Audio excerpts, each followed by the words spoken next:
आज हम बात करेंगे membrane potential and action potential, जो कि है गाइटन का चैप्टर नंबर 5। तो इस चैप्टर में सबसे पहले हमें बताया गया नर्न्स पोटेंशियल का। अब नर्न्स पोटेंशियल एक्चुअली है क्या? तो diffusion potential level across the membrane that exactly opposes the net diffusion of a particular ion through the membrane is called Nernst's potential. अब इस बात का क्या मतलब है? इसका मतलब ये है कि आप कंसीडर करें कि एक आयन एक्स्ट्रा सेलुलर फ्लूइड में उसकी कंसनट्रेशन ज़्यादा है और इंट्रा सेलुलर फ्लूइड में उसकी कंसनट्रेशन कम है। अब डिफ्यूजन हाई से लो पे होगी और इसकी कोशिश होगी आयन की कि वो मूव करे हाई से लो। कोशिश नहीं होगी, वो मूव ही करेगा हाई टू लो कंसनट्रेशन। अब नर्स पोटेंशियल तब आता है जब हम इतना उसको पोटेंशियल दें कि उसकी diffusion across along the concentration gradient stop हो जाए। उस पोटेंशियल को हम कहते हैं नर्स पोटेंशियल। सिंपली हम कह सकते हैं the potential that is required to stop the diffusion of ion along its concentration gradient. और ये कैलकुलेट किस तरह होता है? E M F is equal to plus minus 61/z। Z है charge on ion multiply by log concentration inside और concentration outside. ये अब आपने याद ही करना है। अब greater the ratio of concentration of specific ion on the two side of the membrane greater will be the nurse potential. Simple कि अगर जितनी ज़्यादा कंसनट्रेशन डिफरेंस होगी दोनों तरफ, उतने ही ज़्यादा हमारे पास नर्स पोटेंशियल होगा। Nernst equation is use to calculate the diffusion potential of a single ion. Nernst potential सिर्फ डिफ्यूजन पोटेंशियल सिंगल आयन का निकालती है। अगर हमने एक से ज़्यादा आयन का डिफ्यूजन पोटेंशियल निकालना होता है हम यूज़ करते हैं गोल्ड्समैन इक्वेशन। गोल्ड्समैन इक्वेशन क्या है? Goldman equation is used to calculate the diffusion potential of several different ions. Their diffusion potential depends upon। अब जब हम कोलेक्टिवली मेजर करते हैं डिफ्यूजन पोटेंशियल, तो उनका डिफ्यूजन पोटेंशियल हमारे पास किन चीज़ों पर डिपेंड करता है?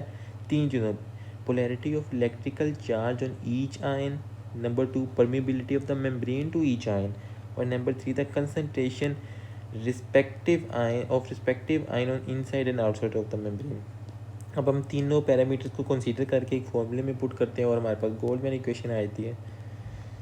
अब हम बात करेंगे रेस्टिंग मेम्ब्रेन पोटेंशियल की of neuron. Resting membrane potential, normal resting membrane potential of a nerve fibre is -90 millivolt. इस -90 मिली वोल्ट का मतलब ये है कि जो पोटेंशियल मेम्ब्रेन के अंदर है वो 90 मिली वोल्ट है। 90 मिली वोल्ट मोर नेगेटिव है than the potential outside the fibre. अब ये -90 मिली वोल्ट जनरेट किस तरह होता है? अब इसके लिए हमारे पास तीन इंपॉर्टेंट फैक्टर है। एक है contribution of potassium, contribution of sodium channel and contribution of sodium potassium pump. अब हम देखते हैं पोटेशियम किस तरह कंट्रीब्यूट करता है। अगर हम एज्यूम करें कि हमारे पास जो मेम्ब्रेन है सिर्फ परमिएबल है पोटेशियम के लिए, और हमें पता है जो रेशियो है पोटेशियम की इनसाइड और आउटसाइड में, बाहर अंदर पोटेशियम ज़्यादा और बाहर कम है, और इसलिए इनकी रेशियो 35:1। तो जो नर्व्स पोटेंशियल हमें पोटेशियम को रोकने के लिए चाहिए वो है -94 मिली वोल्ट।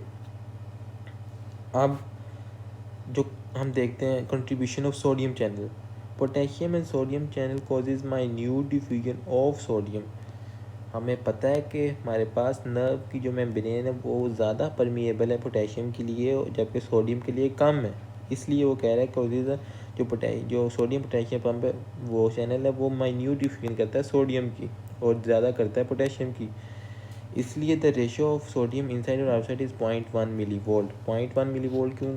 क्योंकि सोडियम बाहर आउटर सेलुलर यानी एक्स्ट्रा सेलुलर फ्लूइड में ज़्यादा और इंट्रा सेलुलर फ्लूइड में कम है, जिसकी वजह से नर्व्स पोटेंशियल जो सोडियम के लिए रिक्वायर्ड है वो है +61 मिली वोल्ट। अब जब हम इन दोनों को कंबाइन करते हैं और गोल्डमैन इक्वेशन में पुट करते हैं तो हमारे पास मेम्ब्रेन पोटेंशियल आता है -86 मिली वोल्ट। तो हमने देखा तो ये तो रेस्टिंग मेम्ब्रेन पोटेंशियल से थोड़ा कम है और करीब किसके है? पोटेशियम के रेस्टिंग मेम्ब्रेन पोटेंशियल के। तो जब ये पोटेशियम के रेस्टिंग मेम्ब्रेन पोटेंशियल के करीब है, इससे पता चलता है कि पोटेशियम ज़्यादा कंट्रीब्यूट करता है रेस्टिंग मेम्ब्रेन पोटेंशियल में। लेकिन अभी भी ये डिजिट कम है हमारे पास रेस्टिंग मेम्ब्रेन पोटेंशियल के, तो मज़ीद स्टडी करने पे पता चला कि हमारे पास सोडियम पोटेशियम पंप भी होते हैं जो कंट्रीब्यूट करते हैं -4 मिली वोल्ट।